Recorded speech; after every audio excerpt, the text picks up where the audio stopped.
Muito bem.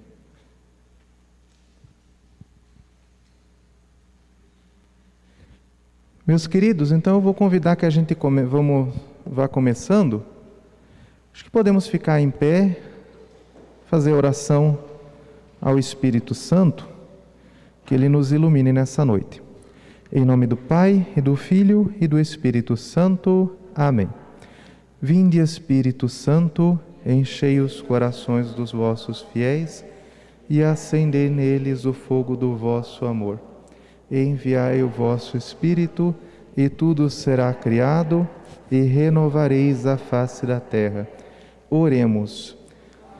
Que instruístes os corações dos vossos fiéis, com a luz do Espírito Santo, fazei que apreciemos retamente todas as coisas, segundo o mesmo Espírito, e gozemos sempre da sua consolação, por Cristo Senhor nosso. Amém. Nossa Senhora, Mãe do Verbo encarnado, rogai por nós. Em nome do Pai, e do Filho, e do Espírito Santo. Amém. Meus queridos, então, podemos sentar? Alguns encaminhamentos práticos. Então, vão ser 10 encontros, todos terça-feira, só na terça-feira de carnaval que não vamos ter. Nós vamos até às 9 horas. Ali na entrada tem uma folha que daí serve de presença. Eu acho que aqueles que vierem daí pelo menos 8 ou 9 encontros, a gente faz um certificadozinho no final. Tem junto também um endereço de um site, um QR Code. Se você trouxer celular durante o encontro, pode usar aquele endereço para acompanhar o texto que eu e o Fábio vamos fazer. O curso vai ser ministrado por mim e pelo Fábio. Vai ficar disponível na internet, mas quem vier vai poder participar mais, porque nós vamos fazer algumas atividades também com a Bíblia. Então eu sugiro daí que a partir da semana que vem tragam a Bíblia. Nós vamos folhear para frente e para trás, para que a gente também vá se habituando com o texto sagrado, tá bom? Meus queridos, eu vou começar com um texto que não está na Bíblia, é bem mais antigo que a Bíblia. Foi encontrado há não tanto tempo atrás, no palácio de um rei sumério, entalhado em pedras. Eu vou ler para vocês a tradução, e eu gostaria que vocês fossem percebendo se tem alguma semelhança com alguma coisa que vocês já conhecem, tá bom? É a Epopeia de Atrahasis. Eu vou ler salpicado aqui. Quando os deuses eram homens, suportavam o peso do trabalho forçado, se encarregavam de um fardo pesado. Os 7 grandes deuses, os Anunnaki, obrigavam os Igigi, que eram os deuses menores, a trabalhar. Agora que Belet-ili, a deusa-mãe, está presente, que a deusa-mãe dê a vida ao primeiro ser humano. Que um deus seja imolado e os deuses sejam purificados. Com sua carne e o seu sangue, Nintu, a deusa-mãe, misture a argila, e da carne de um Deus tome vida o seu espírito, o espírito do ser humano. Depois que Nintu misturou aquela argila, convocou os Anunnaki, os grandes deuses. Os Igigi, os grandes deuses, cuspiram sobre a argila. Mami abriu sua boca e disse aos grandes deuses: o vosso trabalho forçado eu o impus ao ser humano.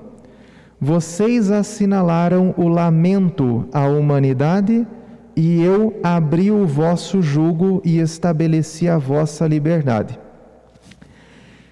Esse texto que eu acabei de ler para vocês foi escrito 1600 anos antes de Cristo, um bocado de tempo antes de ser escrita a Bíblia, e ele conta a criação do ser humano na mitologia suméria.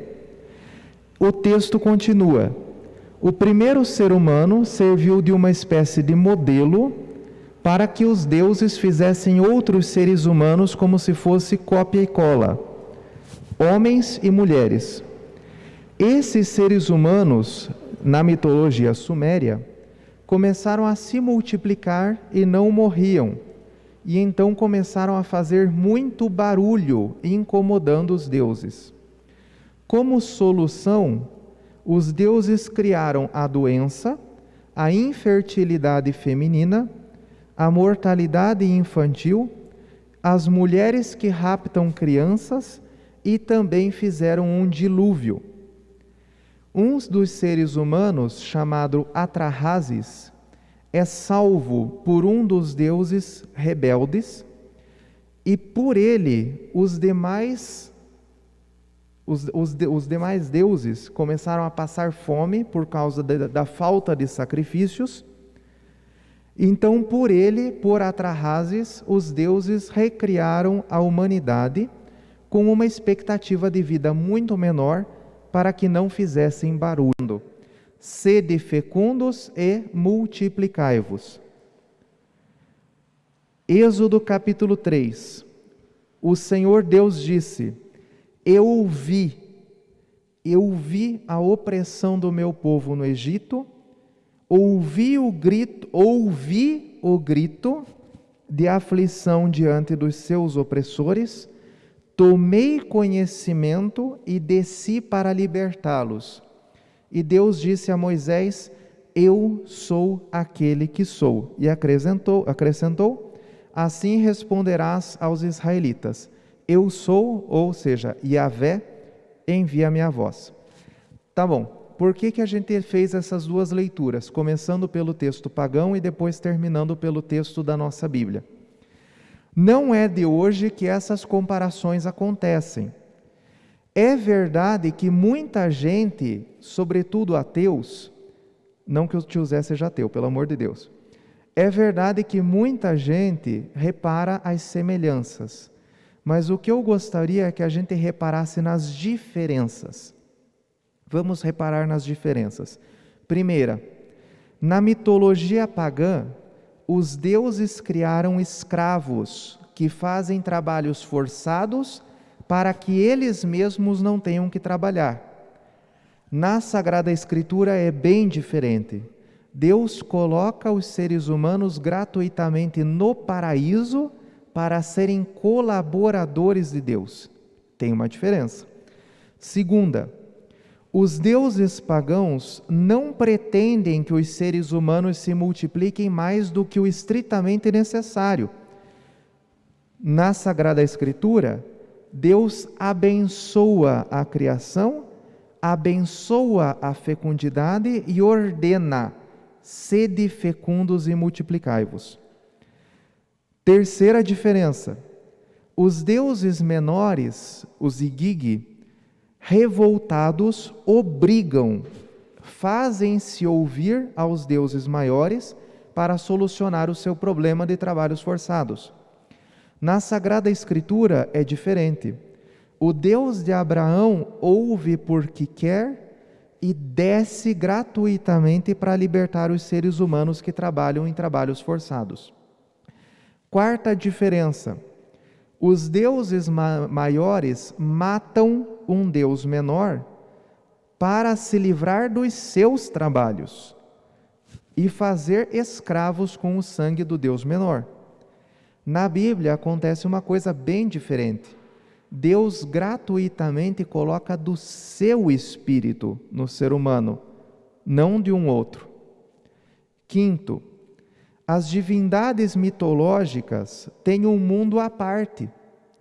Eles estão lá em cima, os seres humanos estão aqui embaixo, e a única coisa que lhes interessa é que o ser humano mande sacrifícios lá para cima.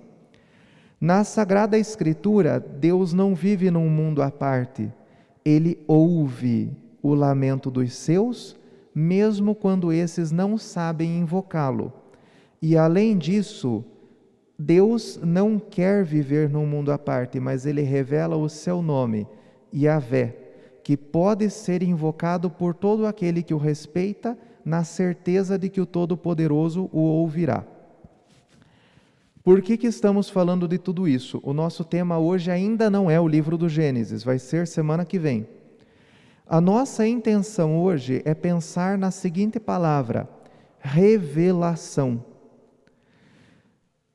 Esses textos que a gente leu trazem uma grande diferença entre o tema da revelação na Sagrada Escritura e o tema da revelação na cultura pagã. É muito diferente. Na cultura pagã, e eu estou falando isso porque é um risco que não era só os pagãos que corriam não, viu?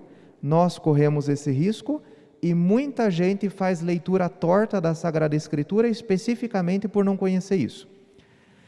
No ambiente pagão, revelação significa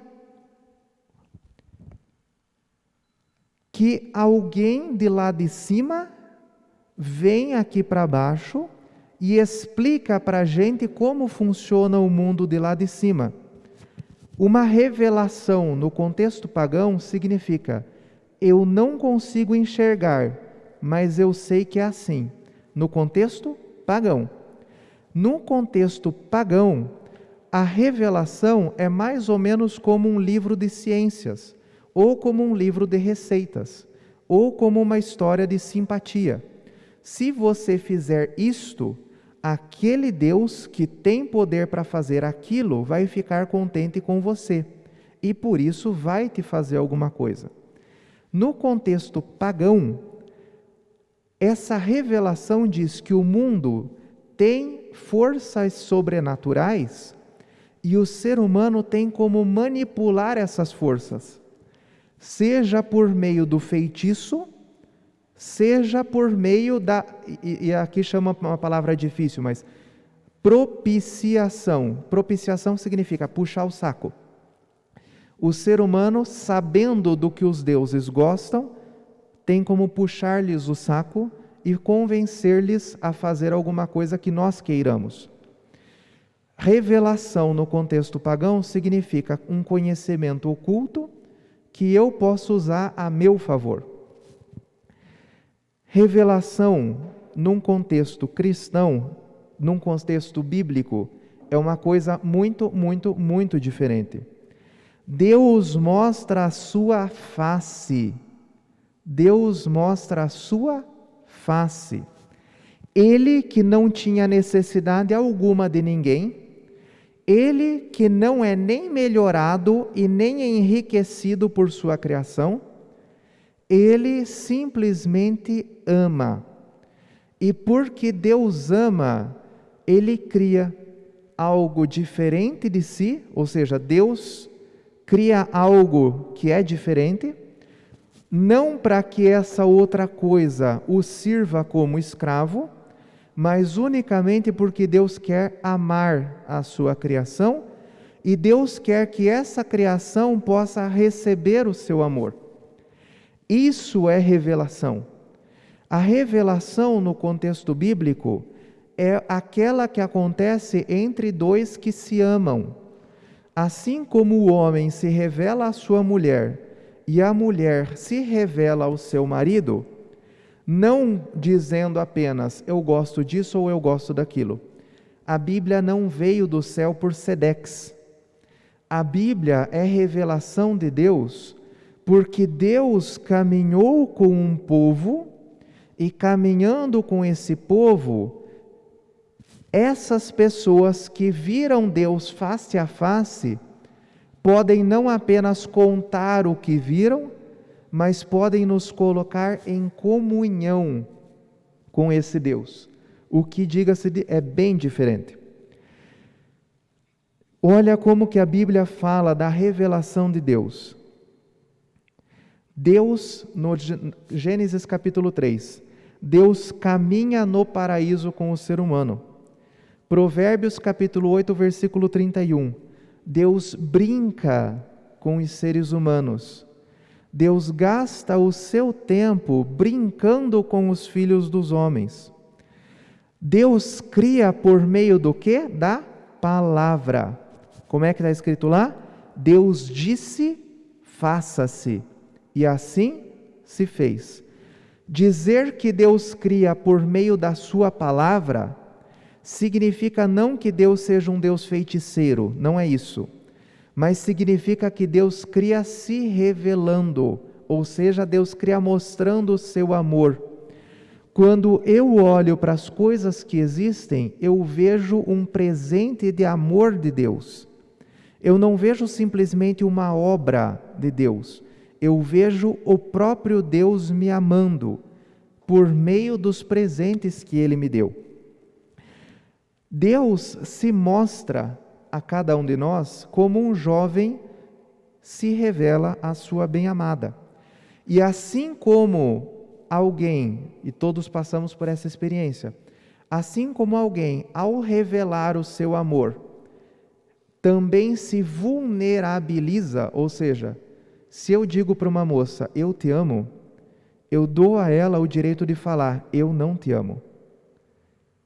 Eu proponho uma relação, mas não tenho como impor essa relação, o que é muito diferente dos deuses pagãos. Deus propõe uma história de amor, e o ser humano tem inclusive a capacidade de dizer, não, eu não te amo. Isso é revelação. Deus que livremente cria um ser capaz de retribuir o seu amor. Deus fez o ser humano à sua imagem e semelhança. Isso significa, se Deus é amor, o ser humano é capaz de amar e capaz de ser amado e capaz de corresponder ao amor. Tem uma tabelinha, pode passar já alguns slides, até uma tabelinha lá. E falhou de novo, não tem problema. Gratuitamente, Deus cria um ser humano capaz de ser gratuito e, mais ainda, isso, deixa ali volta um pouco para trás, isso, para trás, mais um pouco para trás, isso, vai um pouquinho para frente, mais um, aí, tá bom, deixa aí. Com paciência, Deus dá tempo à humanidade. E agora eu estou entrando na história da humanidade toda, desde a sua criação. Deus dá tempo à humanidade para que a humanidade vá percebendo e contemplando Deus nas suas obras. Até que um dia, neste caminho do Deus que pega a humanidade pela mão até levá-lo à junta de si, nesse caminho Deus se mostra a um ser humano, Abraão. Com Abraão, Deus faz uma promessa, e essa promessa é: eu vou fazer de você uma luz para todos os povos. Eu vou fazer de você uma bênção para todas as famílias da terra. O Deus que vinha preparando a humanidade e que mostra a sua face em cada dia que nasce, esse Deus não se contenta em amar somente isso.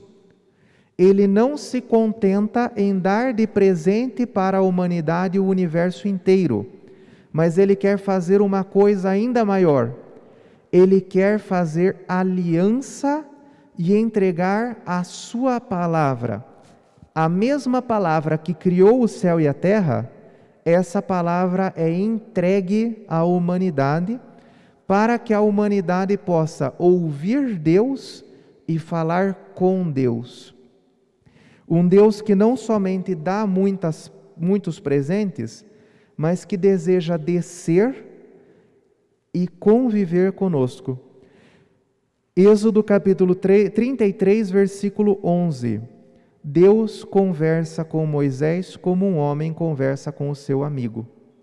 E é assim que Deus nos quer tratar, como amigos. Por meio de Abraão e por meio de Moisés, Deus cria um povo, para que esse povo fosse a semente na qual ele próprio nasceria. Eis que a raiz de Jessé floresceu, da cepa brotou a rama, da rama brotou a flor, da flor nasceu Maria, de Maria o Salvador.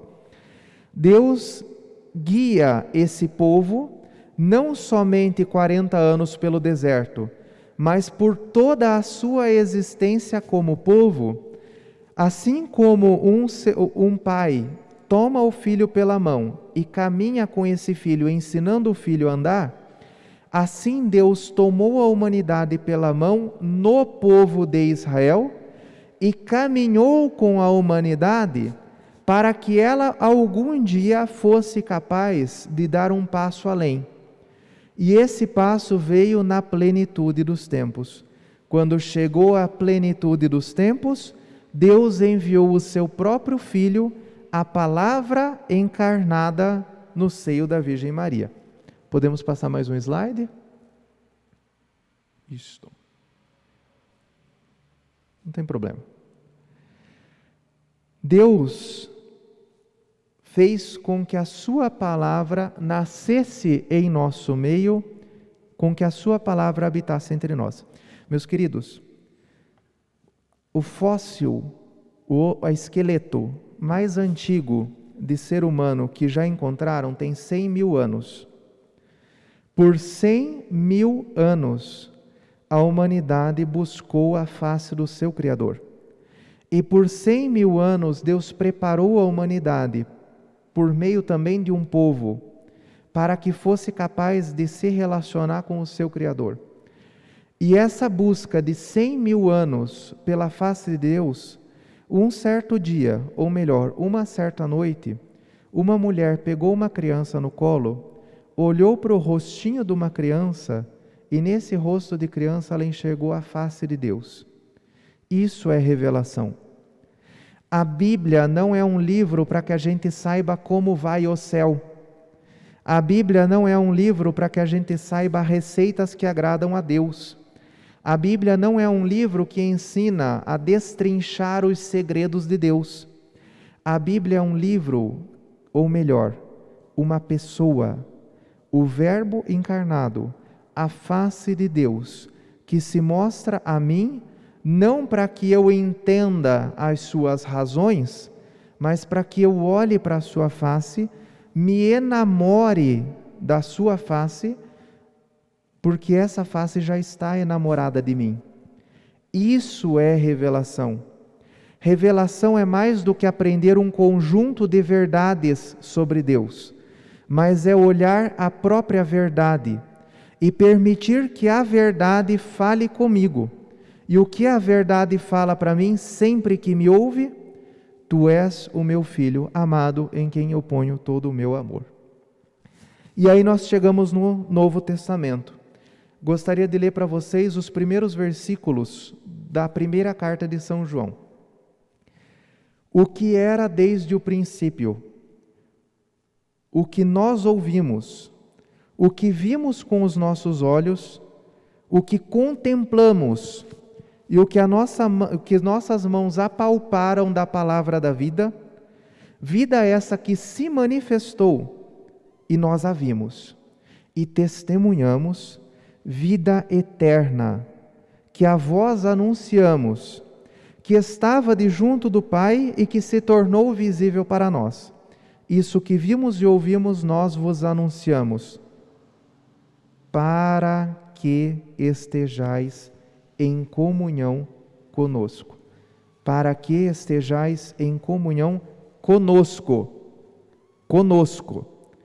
E nossa comunhão é com o Pai e com o seu Filho Jesus Cristo. Nós vos escrevemos essas coisas para que a vossa alegria seja completa. Ainda mais uns versículos agora de Hebreus. Muitas vezes e de muitos modos, Deus falou outrora aos nossos pais, pelos profetas. Nesses tempos que são os últimos, Ele nos falou por meio do Seu Filho, a quem constituiu herdeiro de todas as coisas e pelo qual também criou o universo. Ele, o Filho, é o resplendor da glória do Pai, a expressão do seu ser, e sustenta o universo com a sua palavra poderosa.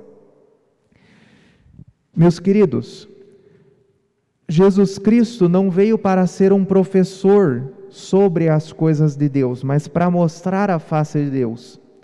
E uma vez que ele subiu aos céus, como é que nós que vivemos depois dele temos contato com Jesus?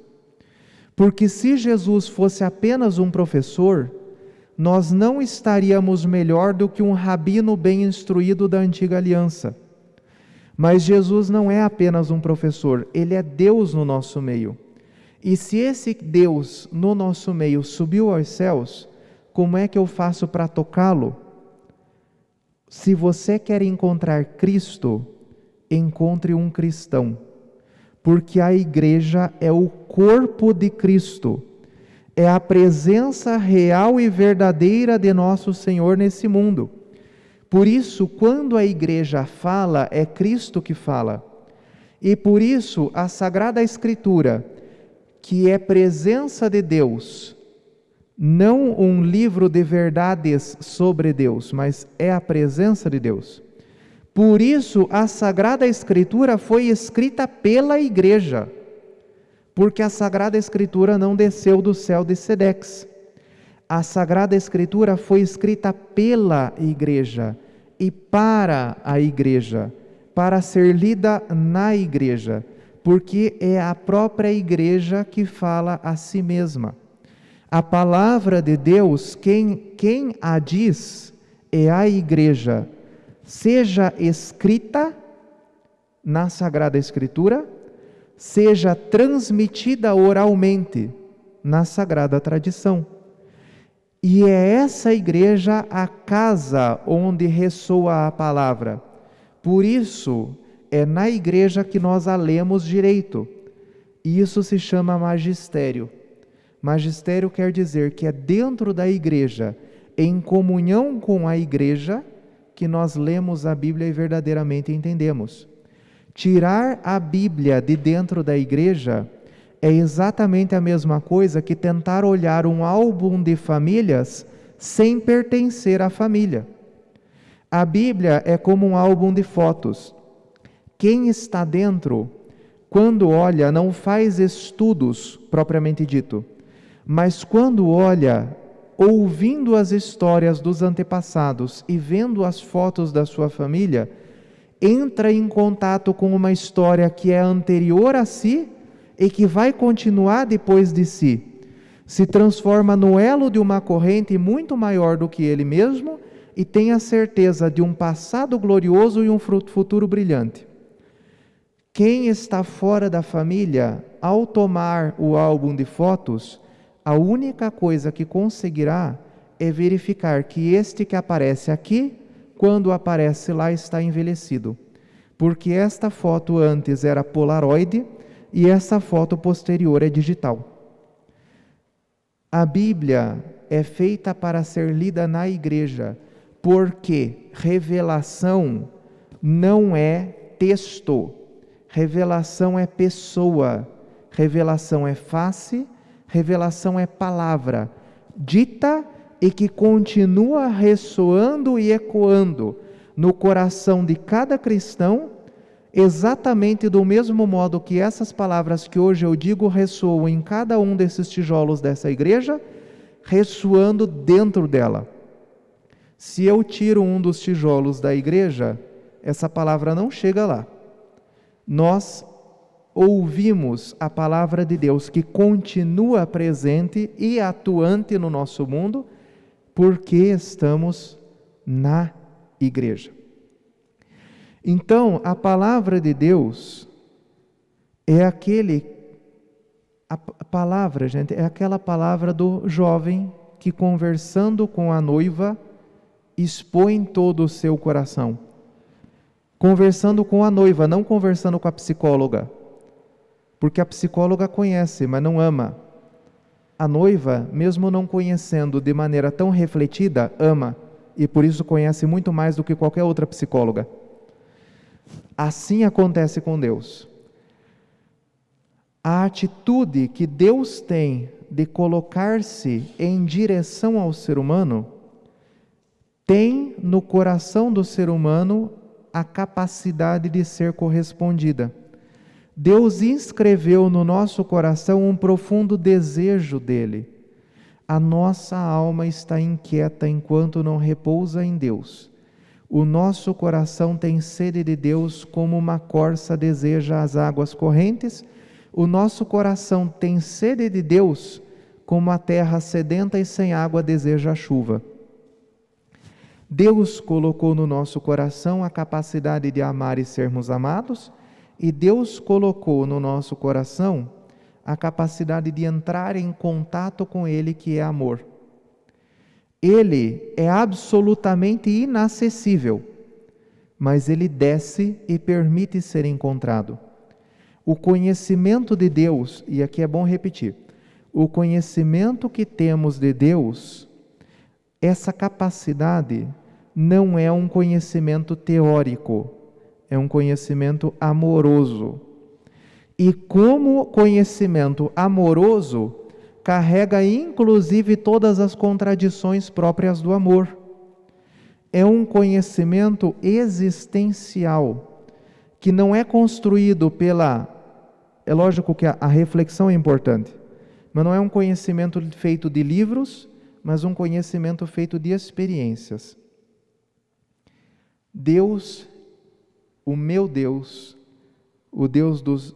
Agora, alguém poderia dizer assim, e esse aqui é também um grande perigo. Eu estava falando de um perigo, que é a abstração, e agora eu vou falar do outro perigo.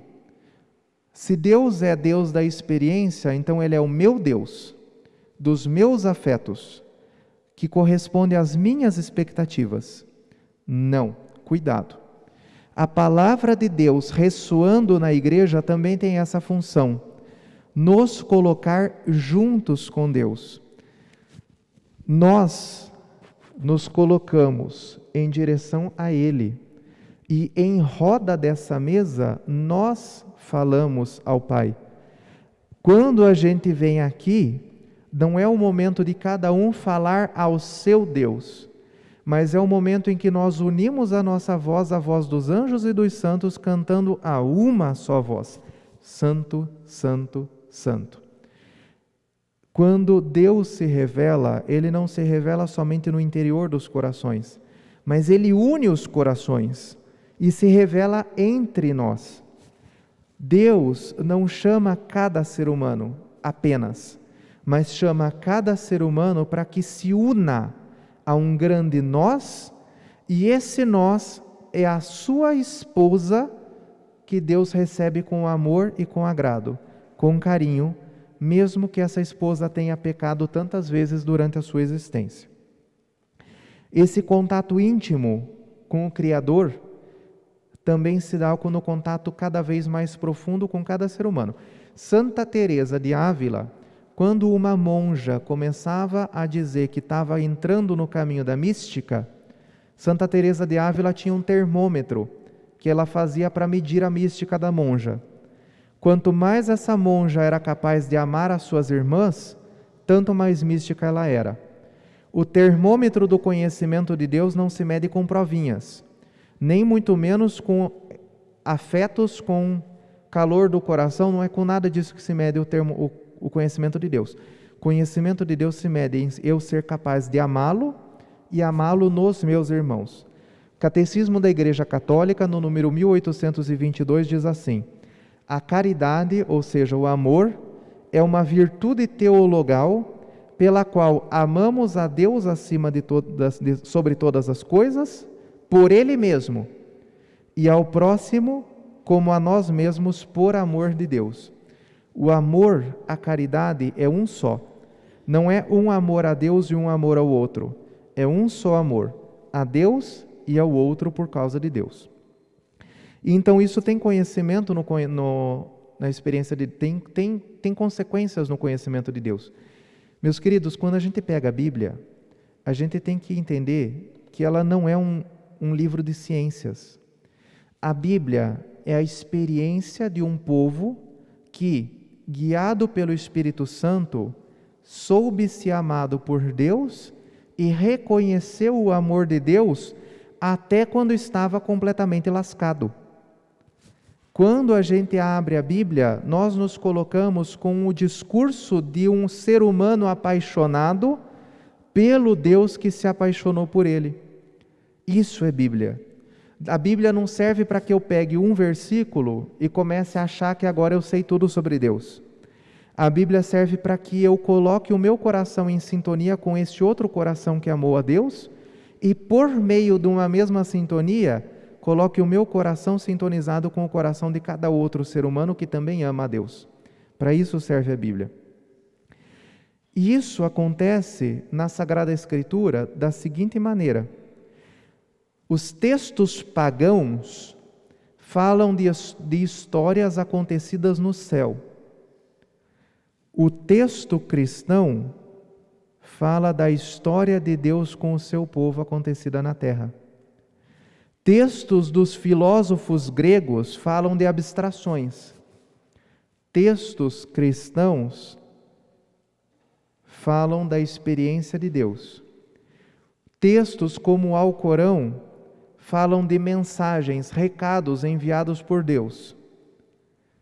O nosso texto sagrado não é um conjunto de recados, Twitter de Deus, não tem nada a ver com isso.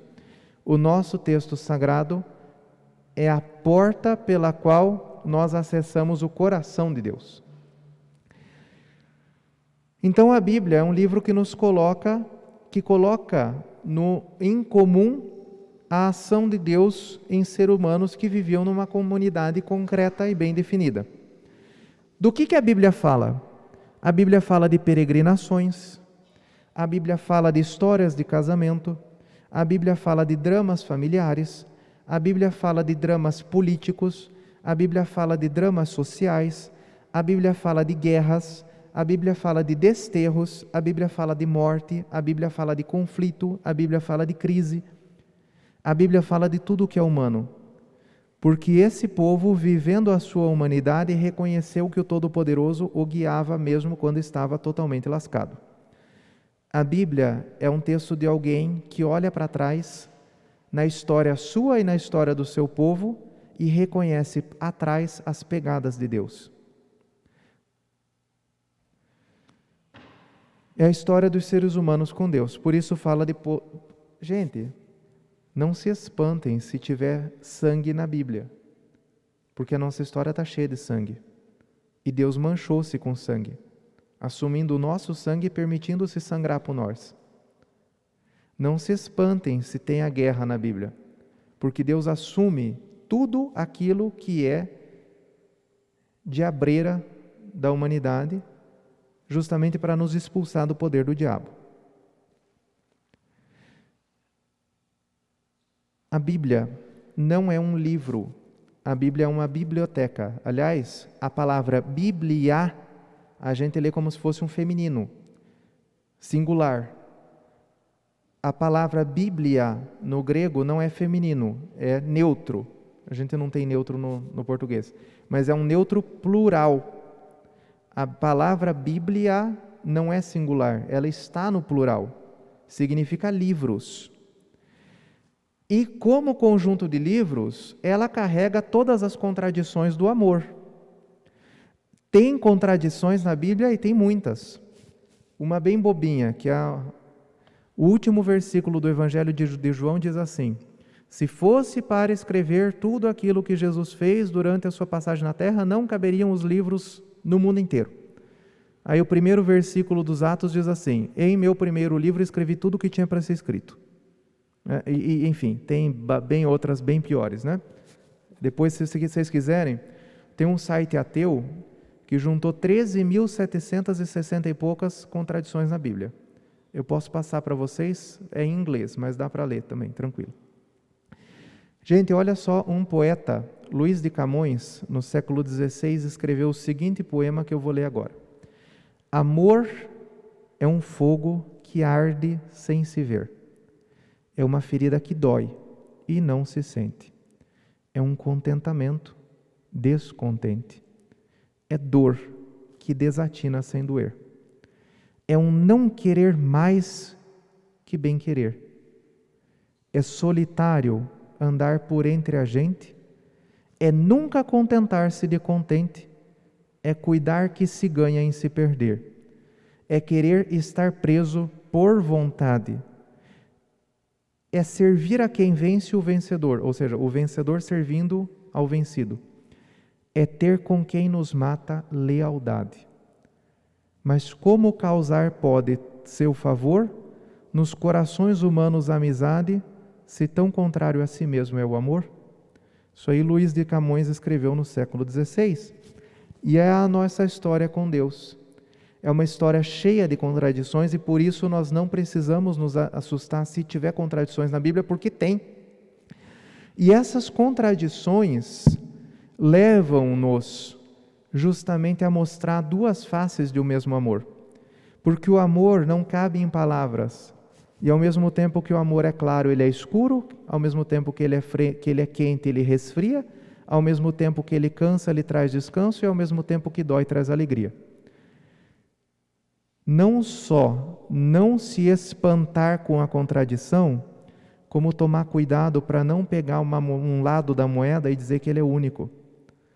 Porque sempre que eu quero estudar um tema na Bíblia, eu preciso ver como esse tema aparece na Bíblia inteira, inclusive nas suas contradições. Porque se eu, para estudar um tema da Bíblia, pego apenas um texto, um livro, um versículo, ou até mesmo um punhado de livros, esquecendo todo o resto, eu faço bobeira. Porque digo então que Deus é Pai sem dizer que Ele é Mãe. Digo que Ele é Filho sem dizer que Ele é Pai. Digo que Ele é Espírito sem dizer que se fez carne. É necessário que a gente lembre que toda vez que a gente consegue uma verdade na Bíblia, essa verdade também tem uma certa contraparte que vai ser necessária de ser pensada. A gente não consegue dissimular as nossas contradições e a Bíblia não tenta dissimular as nossas contradições. Isso significa também que a Bíblia não pretende ser um livro de história. Deus criou o mundo em 6 dias. Eu não estava lá para saber. Sou velho, mas não tanto. Gente, não é isso que a Bíblia quer dizer. A Bíblia quer dizer que... A gente vai pegar esses textos depois, mas quando diz que Deus criou o mundo, basta dizer, foi Deus quem fez. O sol, a lua, as estrelas não são deuses, porque são feitos por Deus. Isso a Bíblia diz. Deus ama o ser humano e coloca no paraíso, não cria servos para ficar fazendo trabalho forçado. Isso a Bíblia diz. Deus tira a mulher do lado do ser humano, não da cabeça nem do pé. É companheira, não é superior nem é inferior, caminha lado a lado. Isso a Bíblia diz. Deus diz que o amor é uma bênção e a fecundidade também. Isso a Bíblia diz. A Bíblia não quer saber se tem ou não tem dinossauro. A Bíblia não quer saber. Ela quer saber da história de amor com Deus. Tem muitas contradições dentro da Bíblia e se a gente pega textos bíblicos com outros textos, também tem contradição. A Bíblia não quer acertar na geografia, tanto não quer como erra, e erra bastante. A Bíblia diz que fulano era filho de ciclano, mas a gente sabe pelos estudos da história dos assírios que não era. A Bíblia diz que Nínive era a capital da Babilônia, no livro de Jonas, e a gente sabe que Nínive era a capital da Assíria, não da Babilônia. Tem um monte, viu? Então não é... A Bíblia diz que Deus criou um ser humano e do ser humano criou todos os demais, para nos dizer que somos todos irmãos, carne da mesma carne. Não porque isso seja uma verdade histórica. Gente, deixa eu contar uma coisa para vocês. Teve uma certa vez, é uma historinha, tá? Não aconteceu de verdade. Teve uma certa vez que 2 carros bateram frontalmente. Os 2 motoristas estavam sem cinto de segurança e foram arremessados pelo para-brisa. Os 2 saíram ilesos, sem nenhum arranhão. Um dos motoristas era cristão, o outro era ateu. O ateu vai dizer, foi sorte. O cristão vai dizer, foi milagre. É o mesmo carro, é o mesmo acidente, é o mesmo evento, são as mesmas pessoas. É a mesma verdade? Histórica? É. Teológica? Não. E a Bíblia se preocupa em qual verdade? A histórica ou a teológica? A teológica. Então a gente não precisa se surpreender se no Antigo Testamento tem coisas assim, como, nossa, quando esse pequenininho aqui for para... Que ano que você está? Que ano que você está da escola? Quarto. Quando você for lá pelo 8º ano, pode ser que uma professora pergunte assim, você acredita na evolução ou você acredita que Deus fez o ser humano do barro? Você pode tranquilamente falar que acredita na evolução, porque a Bíblia não quer falar disso. A Bíblia quer falar que Deus se envolve com o ser humano e por isso põe a mão na massa. Percebem que é diferente? Então, às vezes, quando a gente pega o texto bíblico, a gente tem que fazer a pergunta certa. Então, a Bíblia é um álbum de família. Olhando para o passado, a gente percebe que Deus estava agindo. Por isso, a Bíblia tem uma finalidade. Qual é a finalidade da Bíblia? A mística. O que é mística? Contato com Deus. Contato pessoal com Deus. Contato íntimo com Deus. A Bíblia serve para rezar e para ser rezada, porque é a palavra de Deus que fala ao ser humano e nos habilita também a responder. É porque somos reunidos em torno de uma única palavra que nós podemos falar uma única palavra a Deus dizendo, Pai Nosso. Sobretudo, os salmos e a oração do Pai Nosso são palavra de Deus colocada na boca do ser humano para que o ser humano fale com Deus. Gente, olha, isso é mística. Quando Deus coloca dentro de mim o seu espírito, eu me transformo em filho. E como filho, eu falo a mesma coisa que Jesus falou. Abá, meu papai. Vocês percebem como é justamente isso que faz com que eu esteja dentro do coração da Trindade? Não é mais um Deus ali em cima, é um Deus aqui dentro que fala consigo mesmo pela minha boca. E a partir daí eu estou no coração da Trindade e partilho de todo o amor que o Pai tem pelo Filho e que o Filho tem pelo Pai, que é o Espírito Santo. Todo uso digno da Sagrada Escritura termina na mística.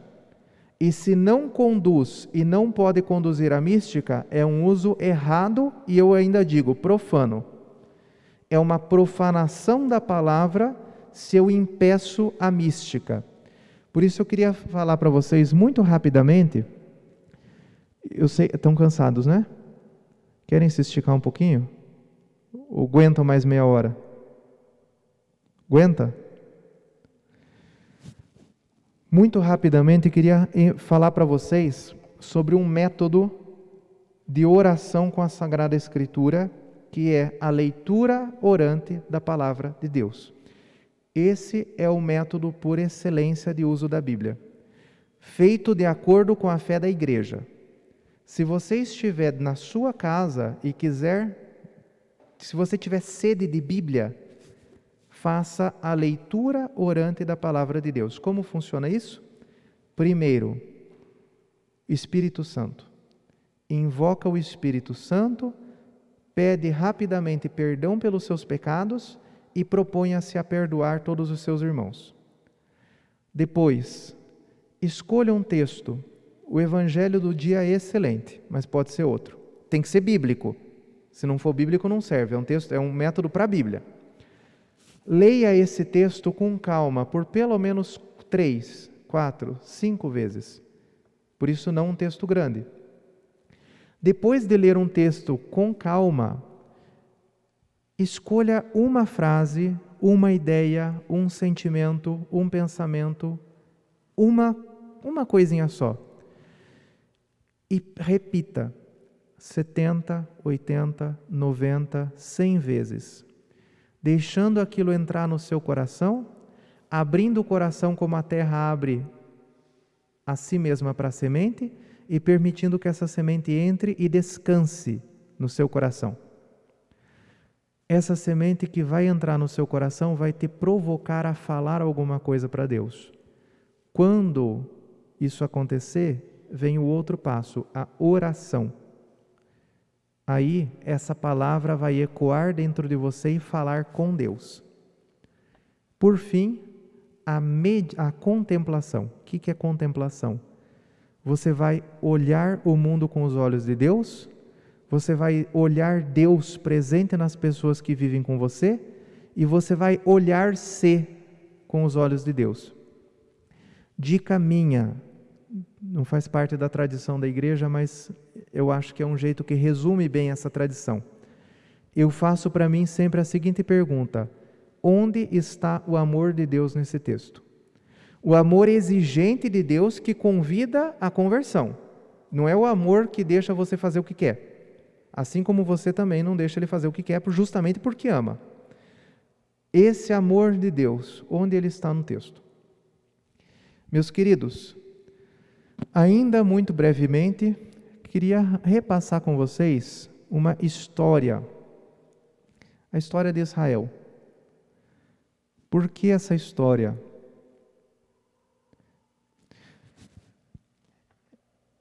Quando a gente pegar um texto, a gente vai precisar saber para quem ele foi endereçado por primeiro.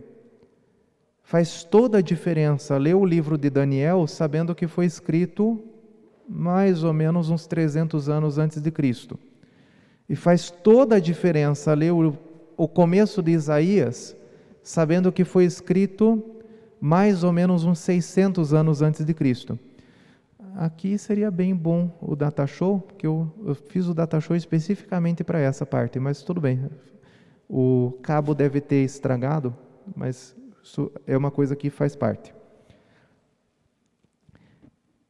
Tá, meus queridos, a história começa, eu não sei quem lembra do seu ensino médio, quando que começa a história? Quando tem um texto escrito daquela época. Antes disso, chama-se o quê? Pré-história. Israel. Quando começa a história de Israel? Um pouquinho depois de Moisés. Até Moisés, Adão, Abraão, Noé, Isaac, Jacó, Moisés, tudo isso nós dizemos que é a pré-história do povo. Por quê? Mas não tem texto escrito na Bíblia? Tem, mas foi escrito uns 400 anos depois. Ah, quer dizer que é errado? Não, não quer dizer que é errado. Isso, olha só, deu certo. Bem aí, vamos começar aqui, ó. Volta Aí. Aqui a gente está olhando o quê? Brasil, né? Onde é que é essa história? Passa um slide. Aí ele devia ter rodado o globo, mas tudo bem, vocês perceberam que ele rodou, né? Aí. Vamos localizar algumas coisas ali. Aqui no canto de baixo esquerdo, o que tem escrito? Egito e Sinai. Ali está o Egito, vocês conseguem ver aquela manchinha verde, é o rio Nilo, ali tem civilização, o resto é deserto. Sinai, vocês conseguem ver que ali na parte de cima daquele mar compridinho, tem uma espécie de um triângulo de ponta cabeça? Aquele lá é o deserto do Sinai, é onde teve as peregrinações de Moisés com o povo. Depois, do lado direito, a gente tem duas setinhas, qual que é? Palestina é a terra santa, a terra prometida, onde hoje se encontra o Estado de Israel, o Estado palestino, a faixa de Gaza. Mesopotâmia vai ser muito, muito, muito importante nessa história, é onde a Bíblia diz que morou Abraão, mas além de Abraão teve muitas outras coisas que aconteceram por lá. A Assíria, a Babilônia e a Pérsia são 3 povos que tomaram conta da região da Mesopotâmia. Por isso que a gente dá um nome que não é um nome de país. porque teve vários países que tomaram conta desse território. A mesma coisa a Palestina, teve muitos países que tomaram conta desse território, por isso que a gente chama assim. E ali em cima a gente tem outras duas setinhas, quais são? Roma e a Grécia. Se vocês perceberem, gente, essas duas setinhas, Egito e Sinai, estão num continente africano, norte da África. As outras setinhas da direita estão num outro continente, o continente asiático, o Oriente Médio. E as outras duas setinhas de cima estão num outro continente, o continente europeu. Uma coisa interessante que acontece, gente, é que a Palestina está bem no meio desses três continentes. E o que acontece quando a sua casa fica bem na esquina? Todo mundo passa por ela. E se o seu terreno de repente vira esquina, todo mundo vai passar por ele. Os cavalos do vizinho vão pisotear, o cachorro vai fazer bagunça, o gato vai revirar o lixo. É mais ou menos isso que aconteceu com a Palestina. Os povos, tanto o Egito sempre foi o Egito. Nunca, como não tem nenhum outro povo para baixo, porque tem um deserto, o Egito sempre esteve dominando ali. Os povos da Europa, antes de Israel eram os Ixos, depois foram os gregos, depois os romanos, e os povos da Ásia, primeiro os assírios, depois os babilônicos, depois os persas, depois continuou sendo os persas, mas de um outro jeito. Eles sempre quiseram, para tomar território, tinha que passar justamente por onde? E aí ficava no meio do tiroteio. Israel é exatamente como uma pessoa andando na linha vermelha, está no meio do tiroteio. Passa mais um slide.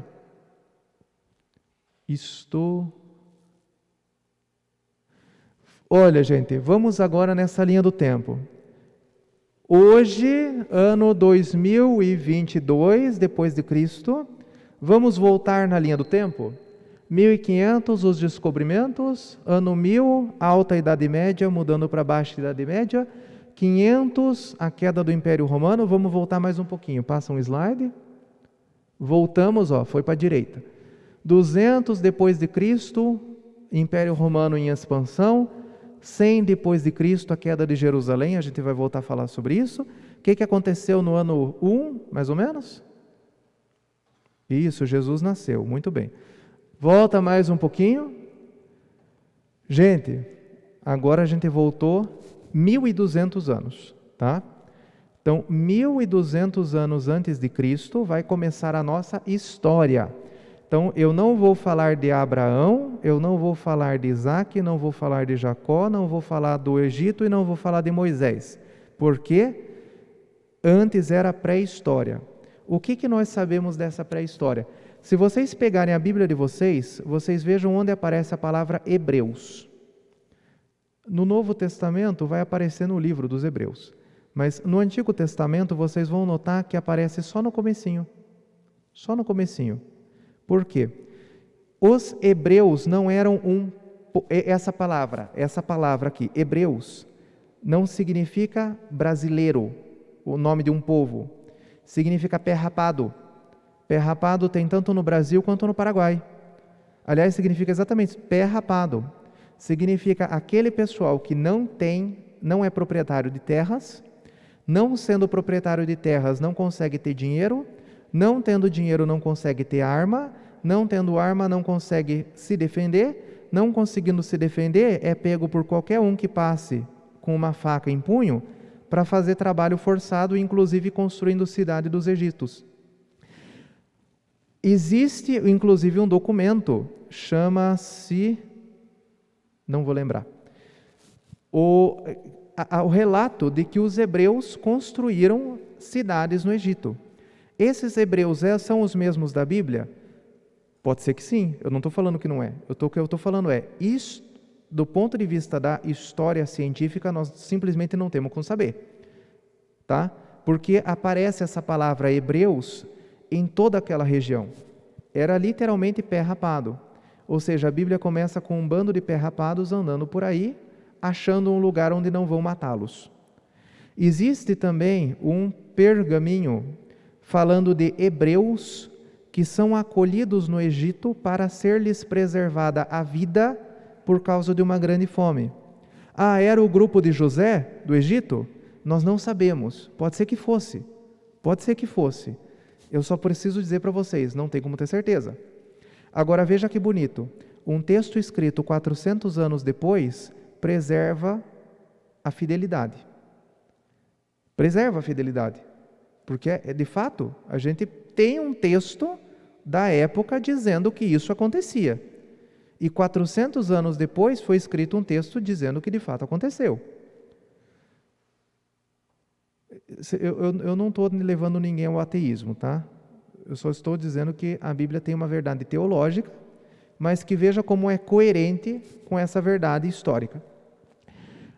Hebreu significa literalmente poeira. Eles eram destinados à corveia. Corveia significa trabalho forçado, aquilo que os deuses não queriam fazer no mito pagão. Lá pelo ano 1200 a.C., todos aqueles 3 continentes que eu falei, os egípcios, os ixos e os assírios, têm problemas. Quando eles têm problemas, o que acontece? Eles não conseguem mandar na Palestina. Quando eles não conseguem mandar na Palestina, o que acontece? Os hebreus conseguem formar um povo. A partir daí surge o nome Israel. Essa tabuleta que eu coloquei ali para vocês é o primeiro registro da palavra Israel. Ali pelo meio está escrito Israel. É o primeiro registro que a gente tem de um povo que morava mais ou menos num território e se chamava Israel. Pode passar mais um pouquinho? Esse povo aqui, olha, percebem que agora está coloridinho lá em cima? Mais ou menos de 1200 a.C. até 1000 a.C., mais ou menos esses 200 anos, esse povo se organiza numa fase que nós chamamos de tribalismo. No tribalismo surge então essa ideia de 12 tribos. Já ouviram falar das 12 tribos, né? É aí que surge. Esses povos se organizam em torno de uma fé comum. Eles têm por Deus, por rei, o único Deus, Javé. Esses povos cultuam Deus ali onde estão. Inclusive vocês podem ver isso no livro dos Juízes.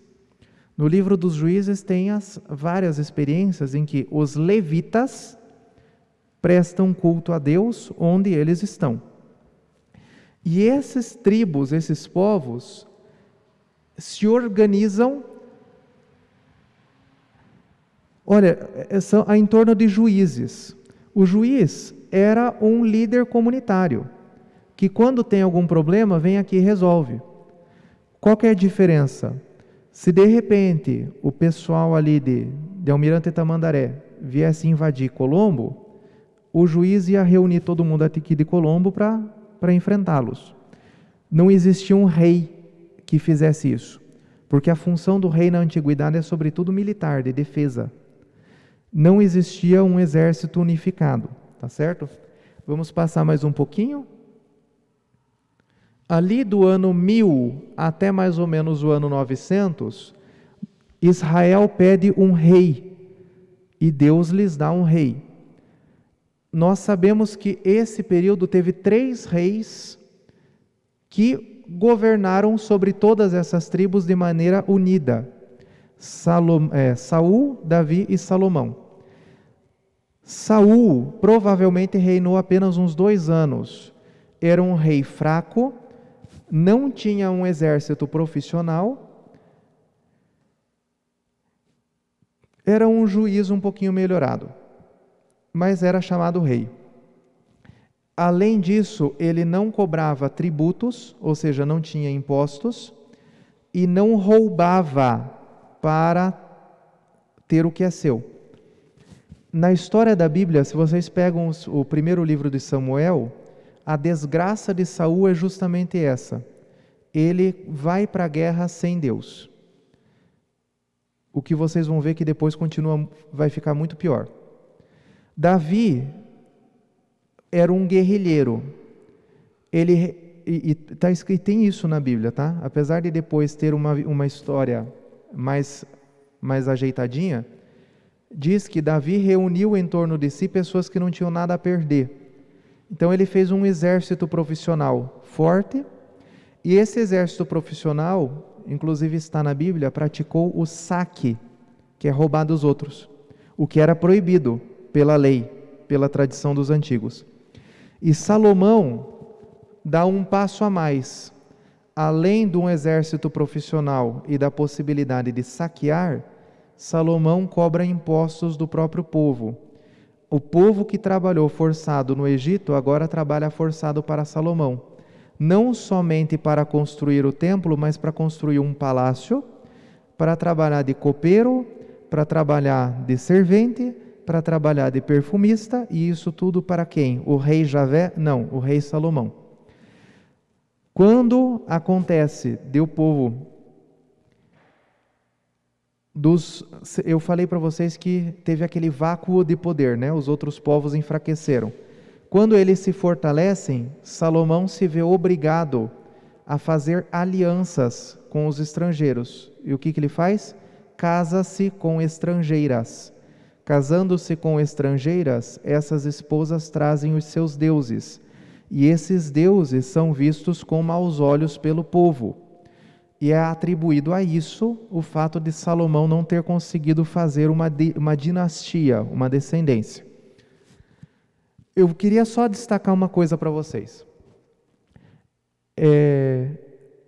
No tempo do tribalismo, existia uma clareza muito grande. Deus caminha conosco. Ele mora onde mora o povo. No tempo da monarquia, existe uma coisa muito séria que acontece, e isso que eu estou falando, não estou falando de graça, porque os profetas vão denunciar exatamente isso. Os sacerdotes pegam Baal, que é o deus pagão, passam um verniz de Javé e cultuam Baal como se fosse Javé. Como assim? Não é mais o Deus do povo que caminha conosco. Tem a ideologia do sacrifício. Eu preciso sacrificar para Deus ficar contente. Preciso sacrificar para que Ele me favoreça e preciso agradá-lo para que Ele me mande chuva.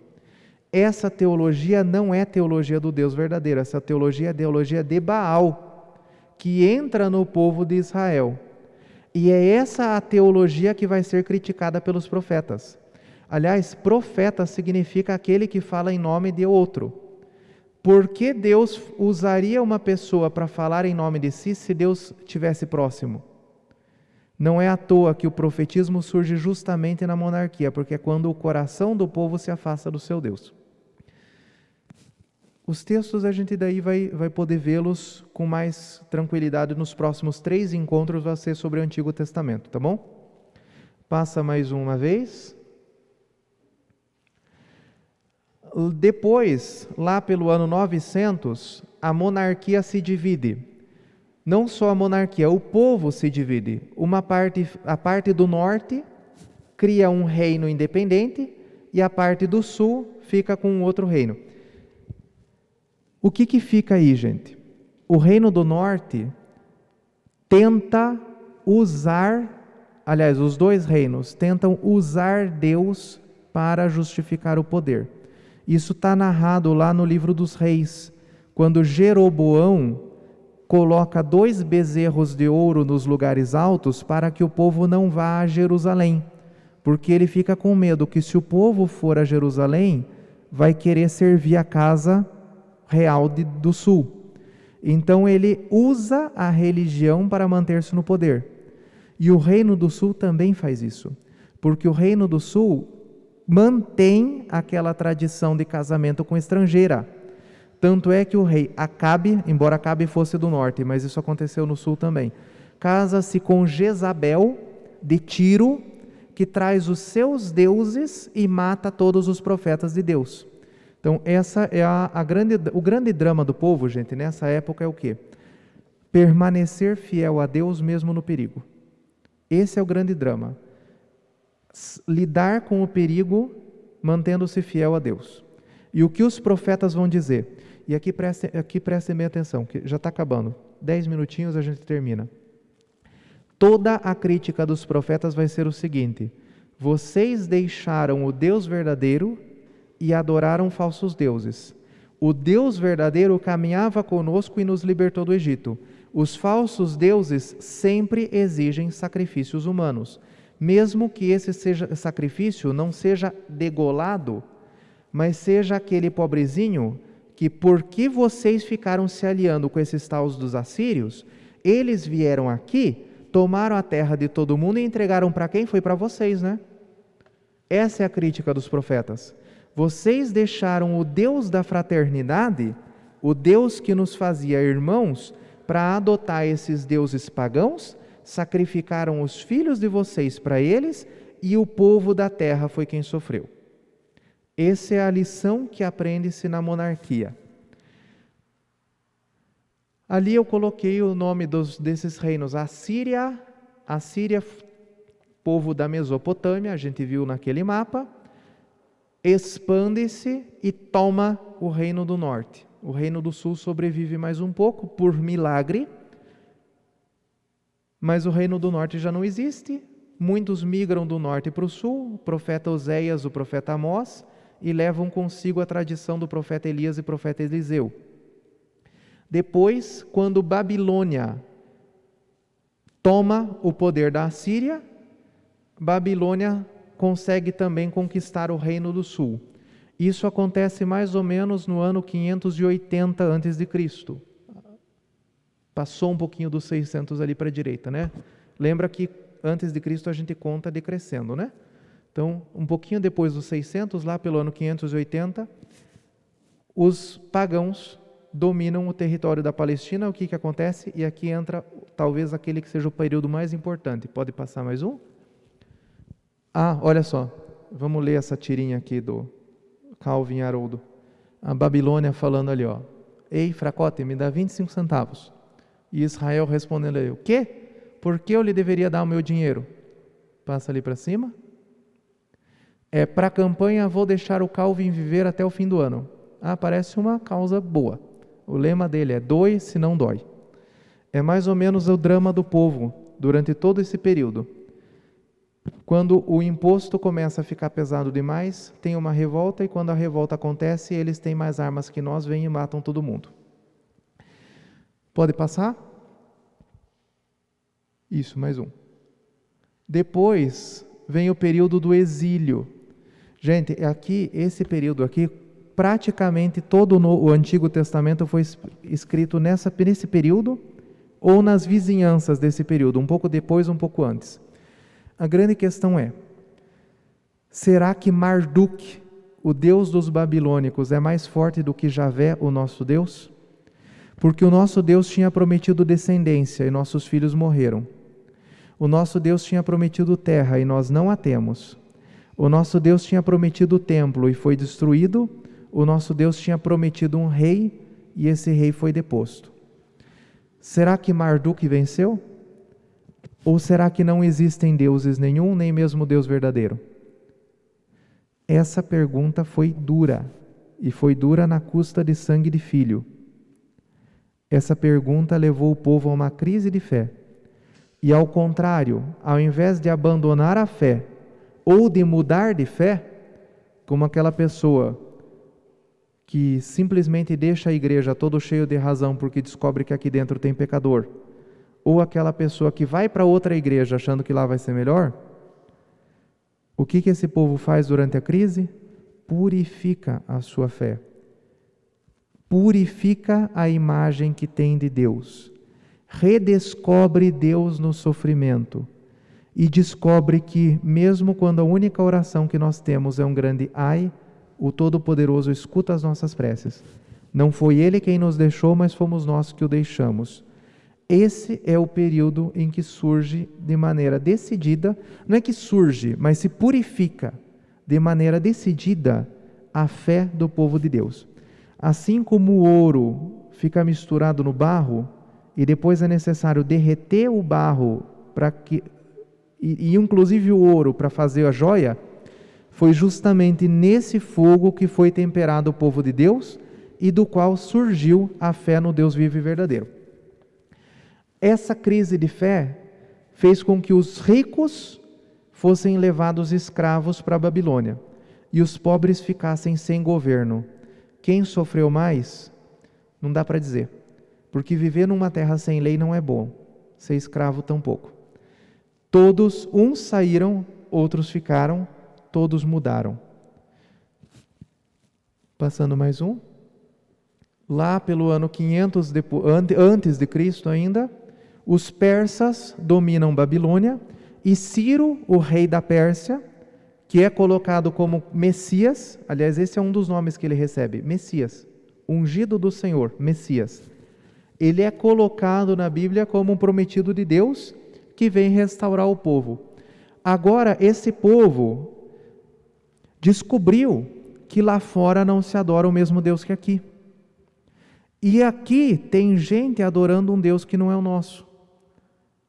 Guarda a semelhança com o nosso tempo, o tempo da globalização. Eu descubro que na China eles não são cristãos.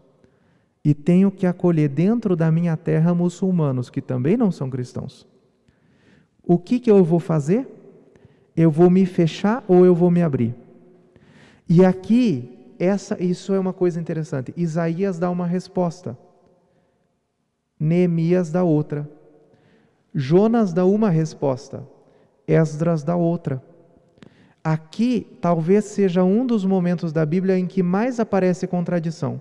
Porque enquanto uns dizem temos que ter abertura, outros dizem temos que ter fechamento. Enquanto uns dizem, como Isaías, a nova Jerusalém não terá muralhas para acolher todos os povos, Neemias diz assim, se você casou com uma estrangeira, manda ela embora e manda o filho junto. E qual dos dois tem razão? Os dois. Porque são dois lados da mesma moeda. Naquilo que é essencial, temos que ser inflexíveis. Mas temos que ser receptivos com todos. O Papa Francisco faz isso muito bem. Ontem, ele promulgou um decreto sobre a congregação da doutrina da fé para que a ortodoxia seja corretamente velada. Ao mesmo tempo que ele acolhe dentro do Vaticano refugiados sírios que não são cristãos. O Papa Francisco conseguiu prender os dois lados da moeda. Nós estamos com um desafio grande, viu? Esse desafio de crise de identidade. Porque o outro me desafia. Eu descubro que o outro não tem tanta convicção nas coisas que eu acho óbvias quanto eu tenho. E a solução é fechar-se? Não. A solução é abrir mão da identidade? Não. A solução está no meio, né? E a Bíblia traz isso de maneira bonita. Além disso, é necessário rever a própria história, descobrir o que deu errado para que não caiamos no mesmo erro. E aqui prestem atenção, surge a ideia do seguinte: Deus é definitivo. Nós não fomos, Deus é. Por isso a restauração de Deus é definitiva. Essa palavra definitivo ressoa hoje, quando nós dissemos nova e eterna aliança. Aí está sendo preparado o Novo Testamento, a nova e eterna aliança. Aí está sendo preparada a ideia de que nós somos capazes daquilo que é eterno. Porque antes, o povo simplesmente se preocupava em ter uma grande colheita. Agora surge até mesmo a capacidade de dar a vida pela fé. Isso é novidade desse tempo. Passamos mais um. No ano 330, mais ou menos, aí a gente diz que começa o período grego.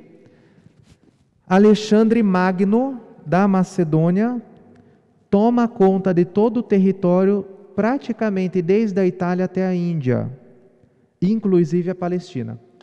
Ele morre com 23 anos de idade. Eu estou com 32 e não tenho nenhum metro quadrado, né? O camarada era dono de 3 continentes.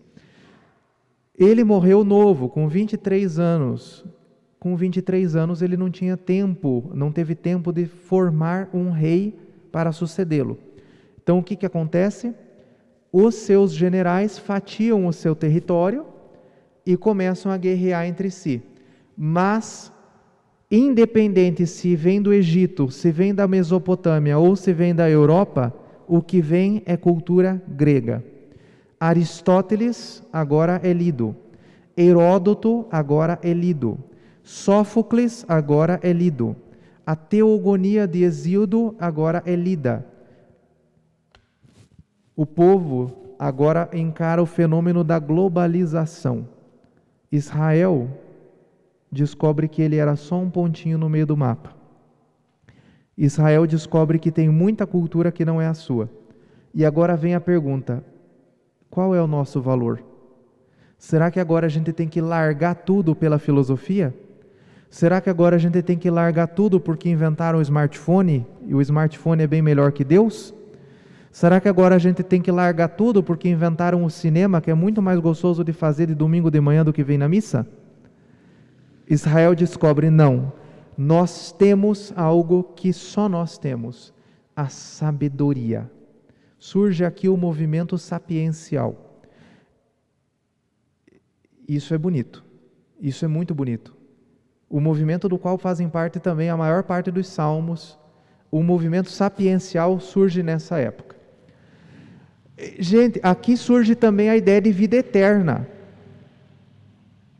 Lá pelo ano 300 a.C., Antíoco Epífanes IV, um rei bastante ímpio, proíbe a religião dos pais e obriga todos os jovens a frequentarem o ginásio olímpico. Ou seja, quer transformar todo mundo em grego, não pode mais ser judeu.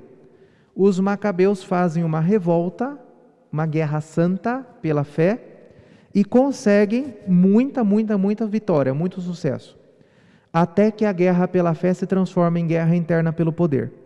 Um século depois, essa guerra se transforma numa guerra civil e está judeu brigando contra judeu. Um grupo judeu pede ajuda para os romanos. Os romanos vêm e ajudam o outro. Os judeus abrem as portas de Jerusalém em 63 a.C., os romanos entram e não saem mais. Podemos passar para o próximo, que é o período romano. Quase 50% da produção era de imposto, porque Roma tinha uma cidade de 1 milhão de habitantes que, independente de se trabalhassem ou não, ganhavam seu sustento. E era necessário que esse sustento viesse de algum lugar e vinha de todos os povos que eram vencidos na guerra, dentre os quais os judeus, e foi nesse contexto que Jesus nasceu. Além disso, estamos terminando.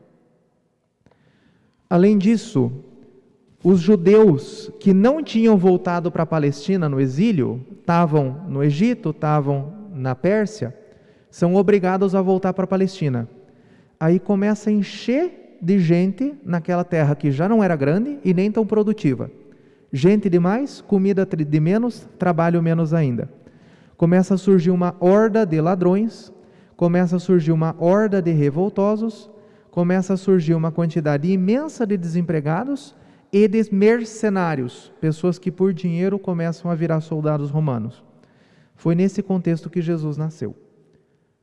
Os pobres lá eram bem mais pobres. Nessa época, o povo grita: Senhor, até quando? E esse é o grito da apocalíptica.